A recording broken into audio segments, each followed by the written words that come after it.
আহ্বায়ক আজকের এই বৃক্ষরোপণ অভিযান এবং বৃক্ষ মেলা। আপনারা জানেন কিনা যে মাননীয় প্রধানমন্ত্রী জননেত্রী শেখ হাসিনা ক্ষমতায় আসার পর প্রথম যে সবচেয়ে ভদ্রলোক, সবচেয়ে যোগ্যতা সম্পন্ন যে লোকটারে উনি নেতৃত্ব দিয়েছেন এই পরিবেশের, উনি হচ্ছেন যে মাননীয় পরিবেশ মন্ত্রী সাবের হোসেন চৌধুরীকে। আমার দেখা মতে সংসদে সবচেয়ে কোয়ালিফাইড, সবচেয়ে ভদ্রলোক কোন লোক যদি থাকে এই সাবের হোসেন চৌধুরী। উনি আমাদের নিজে বলছেন যে তুমি যে গাছ লাগাইতেছো, আম গাছ, এই প্রজেক্টটা তুমি আমারে দাও। আমি কৃষি অফিসার সাহেবকে বলছি যে আপনি এটা কত টাকা ভ্যালু আইলো, কত আমাদের সুবিধা হইলো, এটা আমি মন্ত্রীরে দিতেছি, যাতে উনি সারা বাংলাদেশে এই যে আমের প্রজেক্ট যেটা, এই প্রজেক্টটা যেন লাগাইতে পারে। এখন ভালো মন্ত্রী পাইলে হয় কি, কাজ অনেক আগাই যায়। এর মধ্যে আবার ইকানের মধ্যে এই মন্ত্রণালয়ের মধ্যেও খটা আছে। খালি যে সোনারঘাট খটা, এটা মাটির নিচেরটা হইতেছে, উপরেরটা না।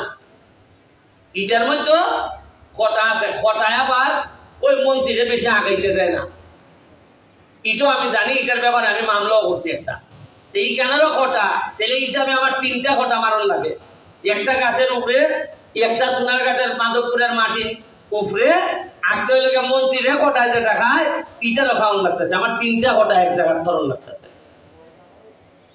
এটা তোমরা যারা ক্যামেরা আছো জানি রাখো, 3টা খটা আমি খাইব। আর না এটা বুঝেন না, আপনার 6 মাসের ভিতরে এমপি রে মাইরা লাউন লাগে, থ্রেট এই হয়। আর গত 30-40 বছর অত নেতা এই লক্ষ্যে তো মারার কথা কেউ হয় না।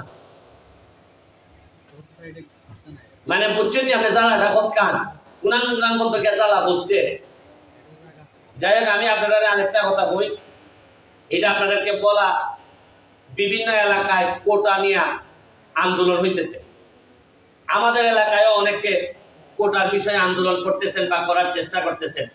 এমপি হিসাবে আমার বক্তব্য হইল, আপনাদের যে কোনো যৌক্তিক আন্দোলনে আমাদের কোনো সমস্যা নাই, আমরা আপনাদের সাথে একমত।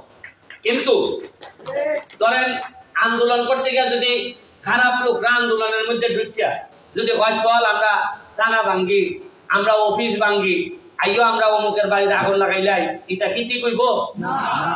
আমরা অবশ্যই যে কোনো শান্তিপূর্ণ আন্দোলনে আপনাদের সাথে আছে। আমি নেতা হিসাবে আমার বেশিরভাগ মানুষ যা চাইবে আমি তাদের পক্ষে থাকবো। কিন্তু যারা সাধারণ ছাত্রছাত্রী, এদের ফাঁকে গিয়া যদি খারাপ লোক ঢুকে যদি আপনার একটা দোকানে আগুন লাগাইতে, বদনামটা কি সাধারণ ছাত্রছাত্রীর হবে না? আমি সবাইকে ধৈর্য ধরা, আগামী রবিবারে সুপ্রিম কোর্টে একটা সিদ্ধান্ত হবে। সিদ্ধান্ত হয়ে গেলে এই কোটার জন্য যারা যা চাচ্ছেন, যে আন্দোলন করতেছেন, এটা যদি পাইলাই সুপ্রিম কোর্টে, তাইলে কি আর আমাদের দরকার আছে আর কিছু করার? এর মধ্যে কিছু লোক দেখেন কালকে বিভিন্ন জায়গায় আগুন লাগাইছে, মেট্রো রেলে আগুন লাগাই দিছে, এই বিটিভিতে আগুন লাগাই দিছে। আচ্ছা, আপনার কি মনে হয় যে 9-10 এর ছেলে বা মেট্রিক পড়ার ইন্টারমিডিয়েটের ছেলে এর কলজা কাপড় একটা আগুন লাগাইছে? তাই আগুন লাগাইছে খেটায় বুঝেন না আপনি, ওই মালে ওই খটায় কি কেন খটা আছে, খটায় চাইতেছে খাটো খাই দিত।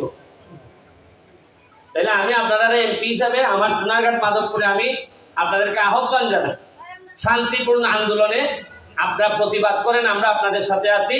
তবে আল্লাহর ওয়াস্তে আমাদেরকে কোনো বদনামের ভাগিদার করেন না। এইভাবে ভাঙাভাঙি কোনোদিনই কোনো ভালো এবং শান্তি আনতে পারে না।